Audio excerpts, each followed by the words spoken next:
Iya, nanti saya akan melihatkan salah satu foto ulama atau habaib. Menurut Mbah lihat, apakah ini benar ada zuriat Nabi ataukah hanya mengaku-ngaku saja, Mbah? Ya silakan, boleh. Oh, alhamdulillah. Tapi ini saya tidak publikasikan ya. Ini khusus saya pribadi. Kamu juga nggak boleh lihat. Oh, ini Mbah. Gimana Mbah? Oh, astagfirullahaladzim. Orang gelap gulita, hatinya sudah tertutup, tidak takut dengan Allah Subhanahu wa Ta'ala, hanya kepentingan dunia. Jangan pernah mendekati orang seperti itu. Tapi beliau pengikutnya banyak Mbah. Itu kan manusia yang mengikut. Alaikum warahmatuhu ma zaka minkum min ahadin abada. Seandainya bukan kena rahmat dan keutamaan dari Allah, maka tidak akan ada hamba yang suci di hadapan Allah. Hari-hari ini banyak orang yang mengaku-ngaku sebagai cucunya baginda Nabi besar Muhammad. Kemudian mereka datang untuk memecah belah umat. Ini sudah sampai kepada titik yang sangat mengkhawatirkan. Saya tampar mulutnya. Mereka itu congornya cuma berada di sosial media doang. Ketemu langsung, kalau nggak saya makan, bukan saya Bahar bin Smith langsung.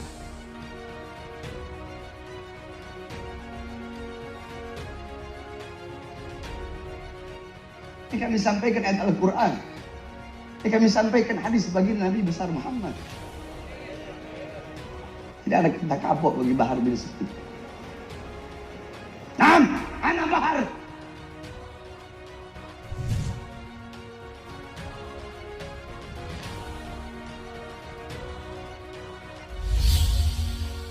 Perang dingin para kiai lokal dan habaib mulai dirasakan.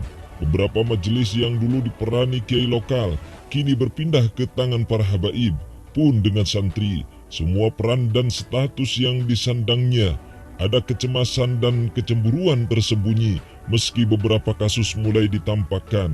Dengan fenomena anti-Arab misalnya, adalah salah satu dari bentuk protes yang mulai mengemuka.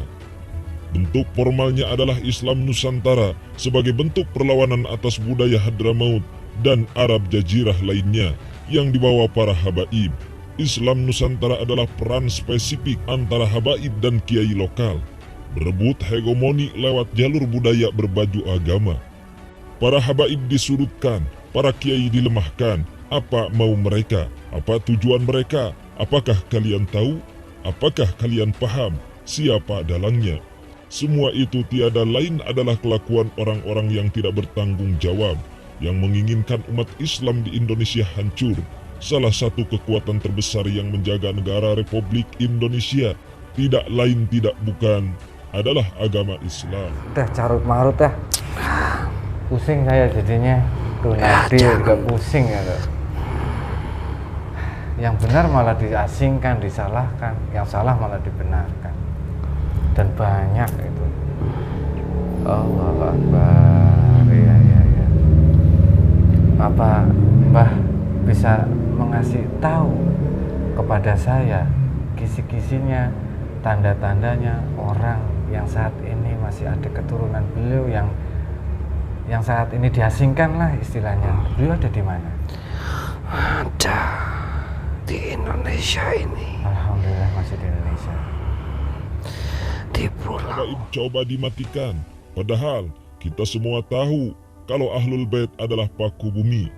Bintang di langit ini sesuai sabda Rasul, bintang-bintang di langit itu adalah keamanan bagi penduduk langit. Sedangkan para habaib, para keluarga Rasulullah, anak cucu Rasulullah, mereka adalah keamanan bagi penduduk bumi. Di sisi lain, kiai dilemahkan, panggungnya tergeser, akhirnya terpancing.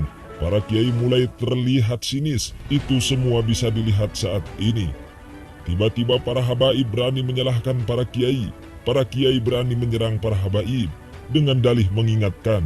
Yo, kenapa tidak sowan dengan mengingatkan langsung pada yang bersangkutan? Di sini terlihat jelas bahwa ada ketidakharmonisan antara kiai dan habaib.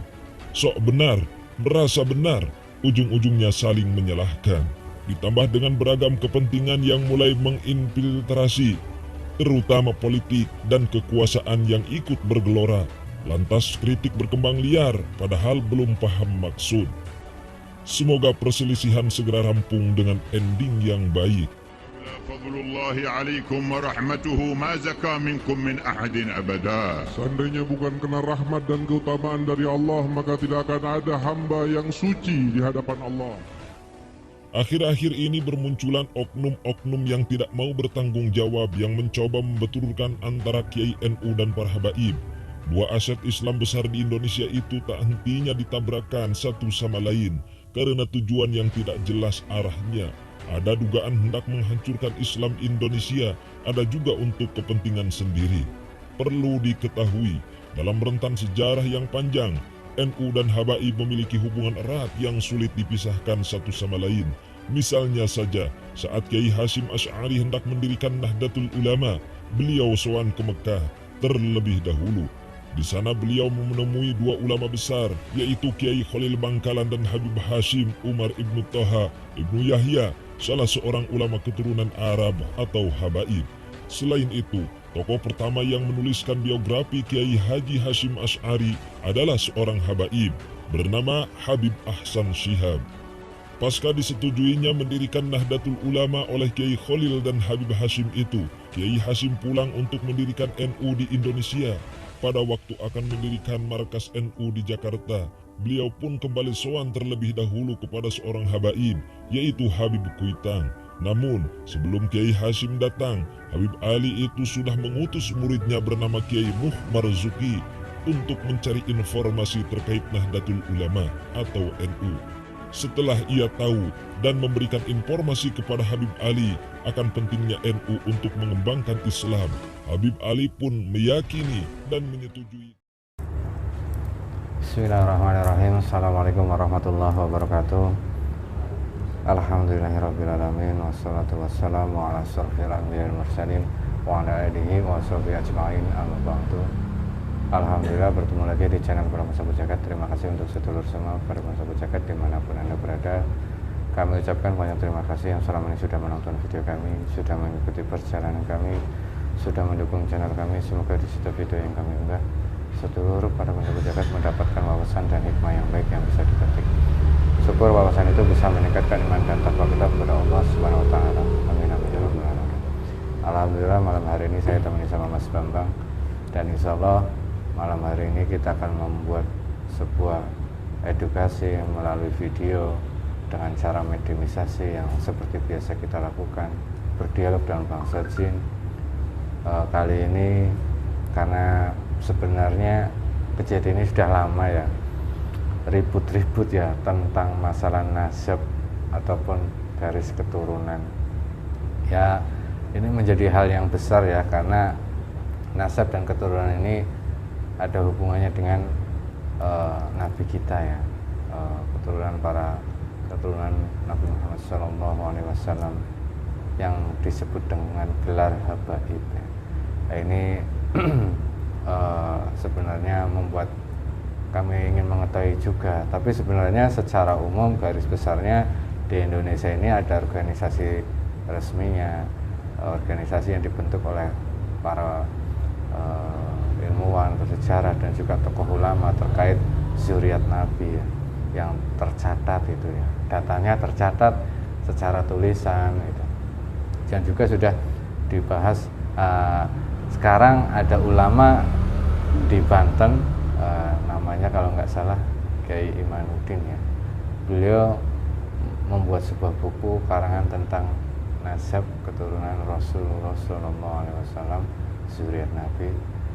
Nah, ini banyak sekali yang kontroversi ya dari karya tulis beliau terkait fakta dan bukti otentik terkait zuriat Nabi, dan sekarang menjadi polemik besar ya, khususnya umat muslim di Indonesia. Ini menjadi antara terjadi konflik yang sangat mungkin ini yang harus kita hindari, jangan sampai kita ikut ranah saling membenci, saling memusuhi. Nah, kali ini insya Allah semoga ini tidak menjadi sebuah perdebatan atau syukur alhamdulillah video nanti ini bisa menjadi wawasan dan pengetahuan terkait nanti saya akan menghadirkan sosok gaib yang mengetahui tentang benarkah ini adalah zuriat Nabi atau tidak. Nanti akan saya tunjukkan fotonya, nanti biar bangsa gaib yang melihatnya apakah ada garis keturunan tentang tanda-tanda keturunan Rasulullah dari sudut pandang gaib. Nah, ini bukan menjadi sebuah kebenaran ya. Saya ingatkan sekali lagi, ini hanya sebagai ibroh atau gambaran atau wawasan saja terkait mediumisasi kali ini. Jadi untuk sedulur pada masyarakat jagat, bahwasanya nanti kita berdialog dengan bangsa jin harus disaring lagi, kebenaran mutlak milik Allah Subhanahu Wa Taala. Oke, kita langsung aja ya, Mas Bambang. Ya, siap. Bismillahirrahmanirrahim. Assalamualaikum malaikat Sang Yang Nur Cahaya Nirwana, bantu saya bantu dan semua orang-orang yang ada, semua terkait tidak ada efek dari mediumisasi sampai mediumisasi ini selesai. Salam termasuk keluarga yang ada, semua terkait, termasuk orang yang menonton video ini terkait, tidak ada efek dari efek semuanya yang Sallallahu alaihi Muhammad sallallahu alaihi ruangan yang terpenting radius terpenting oleh 7 cahaya dan Sang Yang Nur Cahaya Nirwana tidak bisa ditembus oleh pasukan dajjal jin fasik yang ingin mengadu domba, yang ingin memberikan informasi palsu, semuanya terbongkar. Jika memaksa masuk otomatis akan hancur, terkurung ke bumi lapis 10 sallallahu alaihi Muhammad sampai hari kiamat sallallahu alaihi. Hanya energi yang sekarang yang bisa masuk ke dalam. Bismillahirrahmanirrahim. Assalamualaikum malaikat Sang Yang Nur Cahaya Nirwana, bantu saya untuk menghadirkan salah satu sosok gaib yang mengetahui tanda dan ciri-ciri garis keturunan zuriat Nabi Sallallahu Alaihi Wasallam yang nanti akan saya perlihatkan, yang bisa melihat tanda-tanda keturunan yang sebenarnya, yang bisa terlihat, yang bisa melihat, bisa menjelaskan tentang sosok yang sebenarnya, tentang zuriat Nabi yang nanti akan saya tunjukkan. Saya mohon hadir dengan izin Sang Yang Nur Cahaya Nirwana yang diizinkan.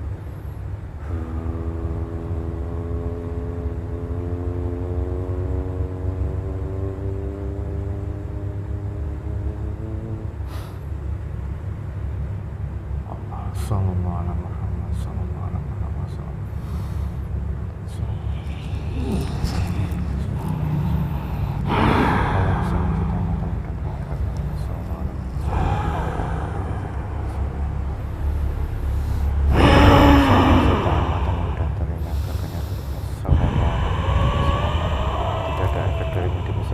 orang-orang yang di sekeliling terbentengi sampai mediumisasi ini selesai.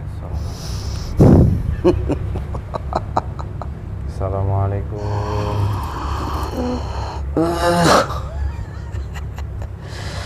Waalaikumsalam. Alhamdulillahirabbil alamin.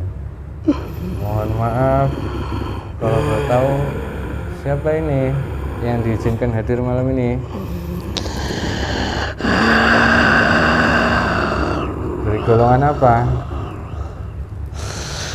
Hamba dari golongan jin. Dari golongan jin? Jin muslim? Tentu. Dulu siapa yang memuslimkan?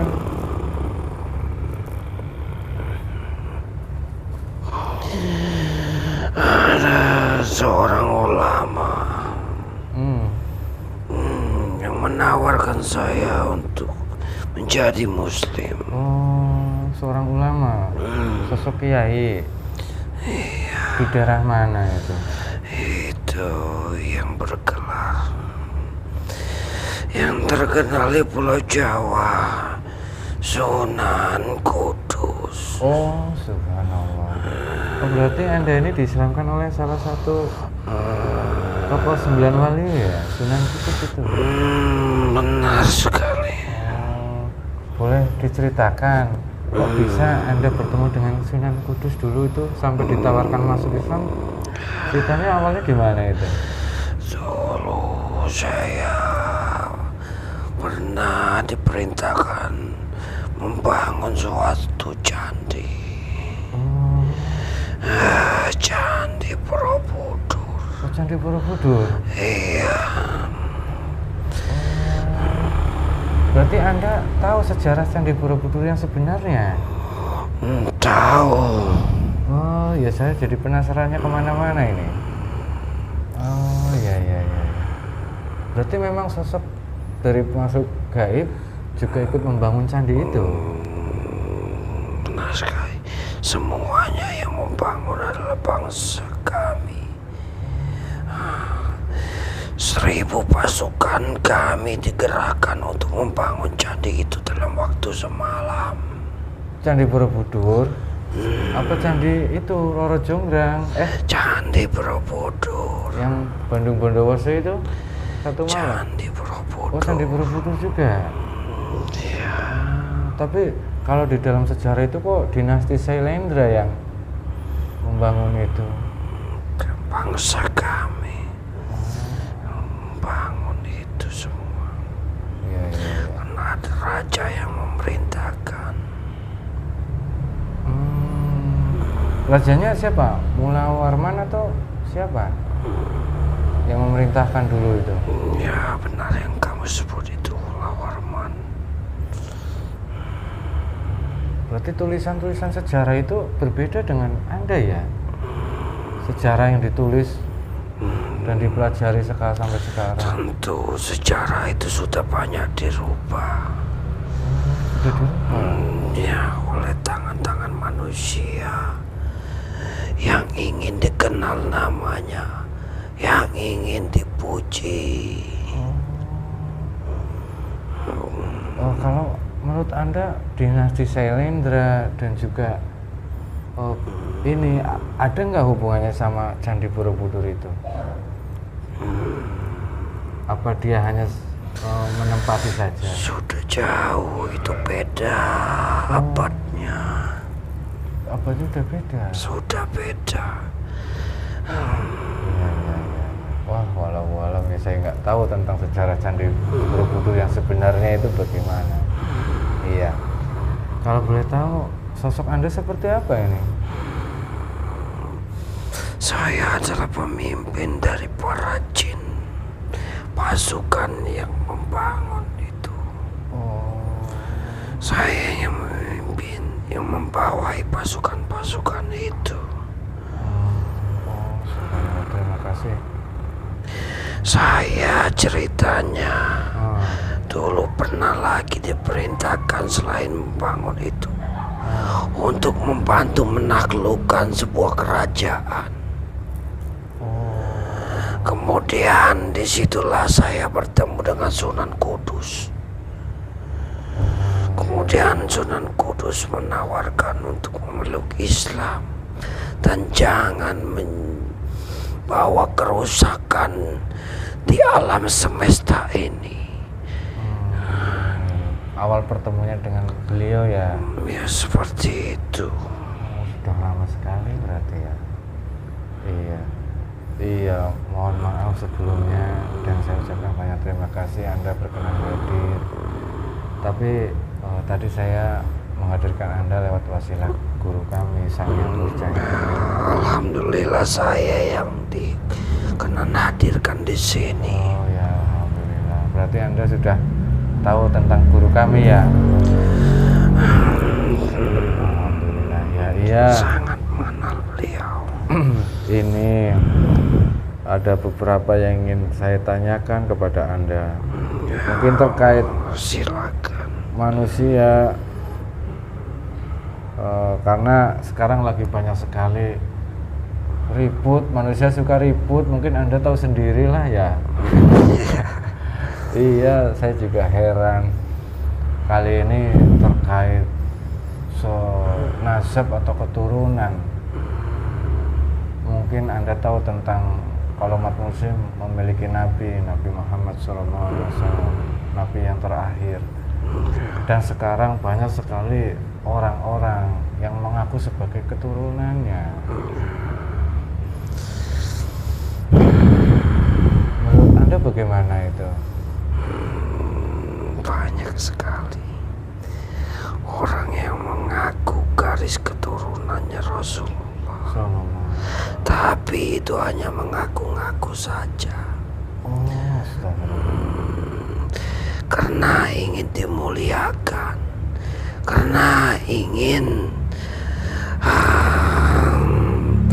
mendapatkan kedudukan di sisi manusia. Semuanya karena ingin uang semata.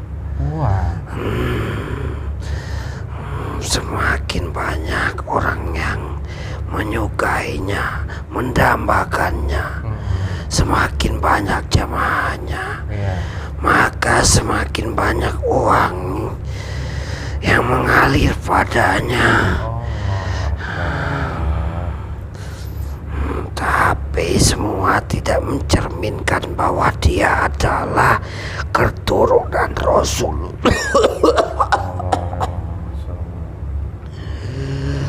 Karena kalau mau tahu orang yang benar-benar keturunan Rasulullah, itu akan mencerminkan budi pekerti yang luhur. Karena darahnya Rasulullah telah mengalir dalam tubuhnya. Tidak mau berbuat zalim kepada orang lain. Apalagi seperti habaib sekarang, habaib yang mengaku saja itu menebarkan kebencian, adu domba, bahkan bermain di dunia politik pemerintahan. Kalau habaib yang sebenarnya tidak mau seperti itu. Tidak mau ya. Tidak. Berarti memang tidak akan seperti itu. Berarti banyak yang hanya mengaku saja, Pak? Banyak yang mengaku saja. Bangsa manusia itu banyak tertipu karena tampilannya, karena jubahnya. Wajahnya ke Arab-Araban, Pak. Itu banyak hanya ke Arab-Araban. Kalau cuma sekedar pakaian dan nama, wajah itu semua menipu. Kalau mau melihatnya, lihatlah dari budi pekertinya. Karena kita sudah tahu suri Allah dan kita, Nabi besar Sallallahu Alaihi Wasallam itu mengajarkan kita kepada budi pekerti untuk selalu berkasih sayang kepada sama makhluk. Jangankan kepada manusia, pada makhluk saja beliau mengajarkan untuk kasih sayang. Iya benar. Tapi berarti jadi orang-orang seperti itu jangan pernah diikuti. Itu adalah iblis yang bersorban, yang mengatasnamakan agama, menjual agama, bahkan menjual nama Nabi sekalipun dia berani. Itu orang-orang seperti itu tempatnya adalah api neraka. Kalau kita tidak mau terjerumus ke situ, jangan ikuti orang seperti itu.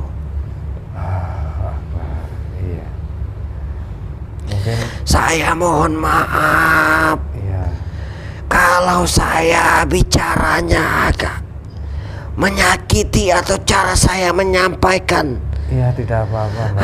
Karena saya tidak rela umat muslim banyak terjerumus. Saya sedih. Iya. Tapi saya tidak bisa berbuat banyak. Manusia itu kalau sudah hatinya tertutup, sudah tidak akan bisa untuk dinasehati karena sudah gelap. Astagfirullahaladzim, ya Pak.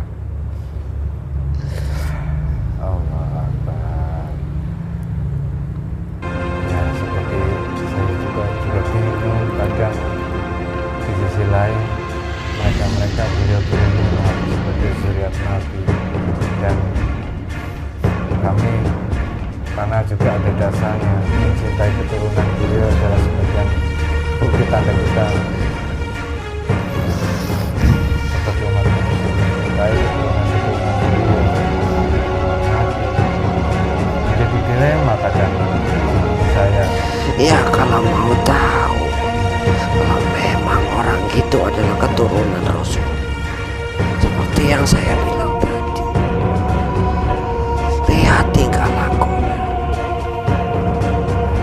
Tidak usah memandang panjang sorbannya, tapi lihatlah tingkah lakunya. Tingkah lakunya seperti yang diajarkan Rasulullah apa tidak? Bisa menimbang beliau atau tidak, katanya penyampaian. Ya seperti itu.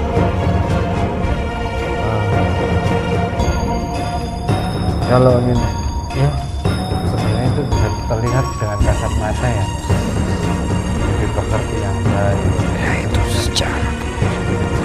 Tapi bagi-bagi orang yang sudah dibukakan Allah itu tahu bahwa yang bukan keturunan Rasulullah itu bertanda tanduk di kepalanya walaupun bersorban. Itu adalah lambang iblis. Tapi bagi orang yang sudah dibukakan Allah, hanya orang-orang yang tertentu yang bisa melihat seperti itu. Keaslian sejatinya orang itu ya, walaupun dia pakai sorban, walaupun dia mengambil gelar habaib, tapi kalau ada tanduknya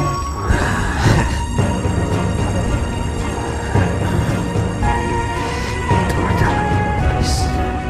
tapi kan tidak semua orang bisa ngerti. Sejatinya manusia kan banyak orang yang meyakini bahwasanya oh dia adalah habaib, kita harus mencuci tangannya,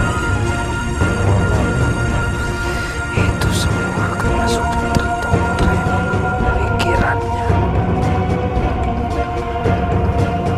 Kalau untuk saya sendiri, Mbak, bagaimana saya menyikapi hal seperti ini agar tidak salah memilih?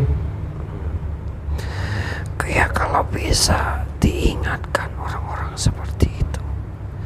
Tapi kalau tidak bisa, jangan pernah mendekatinya. Oh iya, Mbak. Jangan pernah didekati orang seperti itu. Kalau kita tidak mau masuk ke dalam golongannya. Iya benar. Kita hanya cukup melihat saja ya, Mbak. Karakternya, budi pekertinya, tingkah lakunya, akhlaknya. Itu sudah bisa dilihat Itu dengan sudah secara dohir. Iya, secara dohir ya, Mbak. Iya, Allah. Mbak, apakah Mbak berkenan? Mungkin ada beberapa foto wajah. Ya karena saya penasaran, mohon maaf sebelumnya kami bangsa manusia ingin tahunya segala macam ini itu jika Mbak berkenan. Mau tahu bagaimana maksudnya? Iya, nanti saya akan melihatkan salah satu foto ulama atau habaib. Menurut Mbah lihat, apakah ini benar ada zuriat Nabi ataukah hanya mengaku-ngaku saja, Mbak? Ya silakan, boleh. Oh, alhamdulillah. Tapi ini saya tidak publikasikan ya. Ini khusus saya pribadi. Kamu juga nggak boleh lihat. Oh, ini Mbak. Gimana, Mbak? Oh, astagfirullahaladzim. Orang gelap gulita, hatinya sudah tertutup, Astagfirullahaladzim. tidak takut dengan Allah Subhanahu wa Ta'ala, hanya kepentingan dunia. Jangan pernah mendekati orang seperti itu. Tapi beliau pengikutnya banyak, Mbak. Itu kan manusia yang mengikuti. Iya. Kok deg-degan ini, astagfirullahaladzim. Iya. Oh, Akbar ya. Saya nggak menyangka. Tapi udah cukup, Mbak. Saya takut jadi was-was. Cukup satu saja, Mbak. Saya ucapkan banyak terima kasih. Kekhawatiran saya tambah banyak. Ya, berhati-hati saja. Iya. Saya harus lebih jeli lagi. Jangan lagi. Allah Akbar. Kok semakin banyak orang yang berani sampai membawa agama, mengatasnamakan Nabi, keturunan Nabi. Kalau dia hanya mengaku-ngaku saja, ya itu hanya untuk mendapatkan kedudukan dunia, hanya untuk mendapatkan uang. Allah Akbar. Lebih mulia jadi petani, dia mendapatkan uang dengan kerja kerasnya, tidak membawa agama. Nah, seperti itu. Iya. Tidak menjual agama, tidak menjual hanya Nabi. Sampai iya membawa zuriat-zuriat kanjeng Nabi. Karena ada peribahasa ini, Mbak. Satu habaib yang tidak baik itu lebih baik dari 70 kiai. Apa seperti itu, Mbak? Jadi kita menjadi sebuah bumerang dalam hati kita. Walaupun dia suka pemabuk, pemarah, peminum, habaib ini, tapi kita harus menghormati karena masih ada zuriat Nabi. Tapi benar tadi Mbak bilang, akhlak dan tingkah laku ya, Mbak. Iya. Allah. Tapi di Indonesia ini sudah ada lembaganya, Mbak, yang mencatat tentang zuriat. Tertulis itu ada datanya, itu bagaimana, Mbak? Yang membuatkan manusia. Iya. Ya semaunya dia. Oh iya benar juga. Allah Akbar. Astagfirullahaladzim. Ya. Ada unsur kepentingan pribadi yang ya kalau sesuai dengan kehendak dan nafsunya, ya dia tinggal tulis. Tidak berdasarkan dengan fakta. Di Indonesia ini sangat, jalurnya itu sangat sudah tidak mungkin lagi kalau di zaman sekarang. Sudah jauh ke atas itu, sudah banyak yang terputus. Nasabnya di atas itu sudah banyak terputus. Hanya ada beberapa nasab saja yang masih. Tapi masih ada. Masih, cuman bisa dihitung dengan jari. Alhamdulillah masih ada keturunan yang asli, benar zuriat. Ya, alhamdulillah. Walaupun banyak yang hanya mengaku, tapi ya, itu tidak diakui. tidak diakui. Keasliannya itu tidak diakui. Kenapa? Masal dipertentangkan. Oh alah, kenapa malah yang benar? Ya itu, kalau iblis sudah campur tangan seperti itu. Yang benar disalahkan, yang salah dibenarkan. Iya. Udah carut marut dah. Pusing saya jadinya. Tuh Nabi juga pusing ya. Yang benar malah diasingkan, disalahkan, yang salah malah dibenarkan. Dan banyak itu. Allah Akbar. Iya.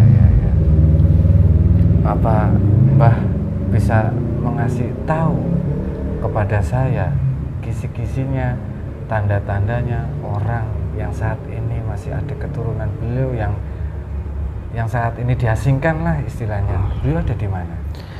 Ada di Indonesia ini. Alhamdulillah masih di Indonesia. Di pulau, saya sebutkan saja ini, masih di mana? Daerah Jawa Barat ini. Jawa Barat? Iya, ciri-ciri orangnya. Pantesan Jawa Barat jarang ada gempa bumi, jarang ada banjir. Tidak menunjukkan bahwa dia adalah bangsa Arab dan turunan Nabi. Tapi itu orangnya sangat biasa, tapi di dalam dirinya mengalir darah Rasul. Oh iya. Ya alhamdulillah kalau masih memang ada walaupun sedikit yang benar-benar keturunan Nabi ada di Indonesia. Alhamdulillahirabbil alamin. Iya, semoga saya pribadi khususnya dan umumnya untuk semua umat muslim bisa memahami itu semua, harus jeli dan hati-hati ya Mbak. Iya, tentang mengaku aku sebagai zuriat Nabi. Dan ini mungkin menjadi pelajaran. Ada lagi Mbak yang ingin Mbak sampaikan kepada kami terkait ini, karena ini sangat riskan sekali, sangat bahaya sekali, dan sekarang sudah terjadi perpecahan dan khususnya para habaib sendiri saling serang menyerang, saling menjatuhkan, iya, untuk mendapatkan kedudukan bahwasanya dia itulah keturunan Nabi yang dia buat sendiri. Pesan saya cuma satu. Apa, Mbak? Jangan ikuti orang seperti itu. Iya.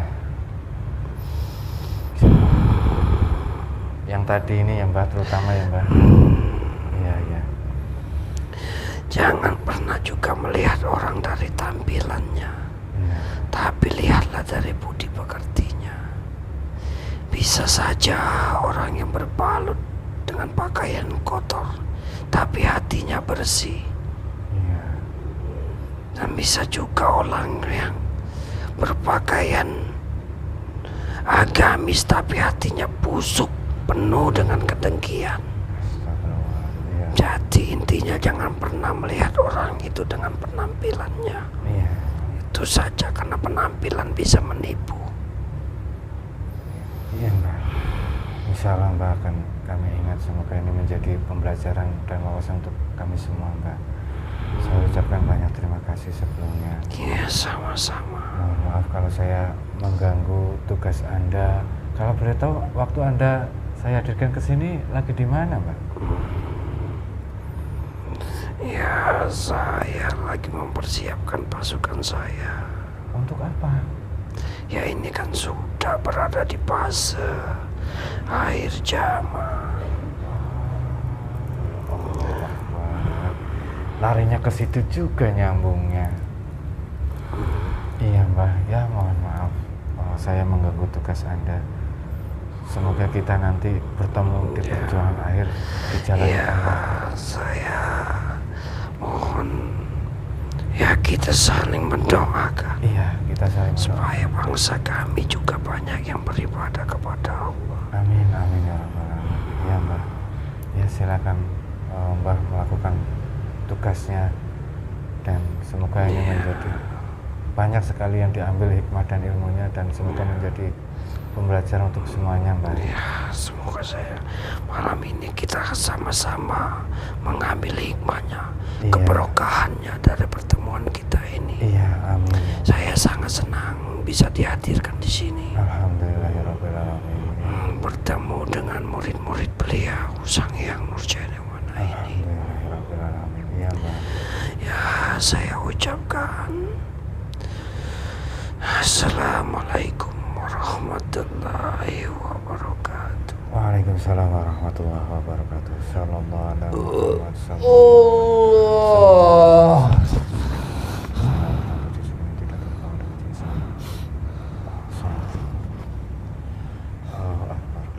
Agak berat ya Bang?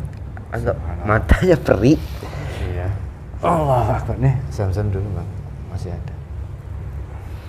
Allah Akbar, subhanallah wallahu a'lam bishawab ya. Aduh, saya tuh kadang bingung kalau kondisinya seperti ini. Di sisi lain jinnya melihatnya seperti ini, kondisinya seperti, ya kenyataannya seperti itu. Tentang nasab yang diperdebatkan, nah, ini bukan main-main ya, nasab ini sampai ke Rasulullah. Dan juga ada sampai Kiai menulis kitab, Kiai Banten ya, Imanuddin kemarin ya, tentang penelitian nazab secara data. Nah, ini banyak yang terputus karena banyak yang mengaku sebagai habaib, ingin dibuktikan secara data, dan ini membuat kami ingin mencoba melihat dari sudut pandang gaib terkait zuriat. Ternyata faktanya sangat mengejutkan ya. Saya pun tidak menyangka. Tadi salah satu foto habaib yang banyak sekali pengikutnya ternyata malah disuruh menjauh gelap itu tadi. Ya, wallahu alam bishawab. Kebenaran mutlak milik Allah Subhanahu wa taala. Ini hanya sebagai ibrah atau gambaran atau wawasan saja agar kita bisa lebih berhati-hati dan bisa mengambil sikap yang baik di saat kita mau mengikuti siapa pemimpinnya. Jangan melihat jasad rupanya, jangan melihat sorbannya, tapi lihat akhlak budi pekertinya. Semoga bermanfaat. Mohon maaf kalau ada salah kata.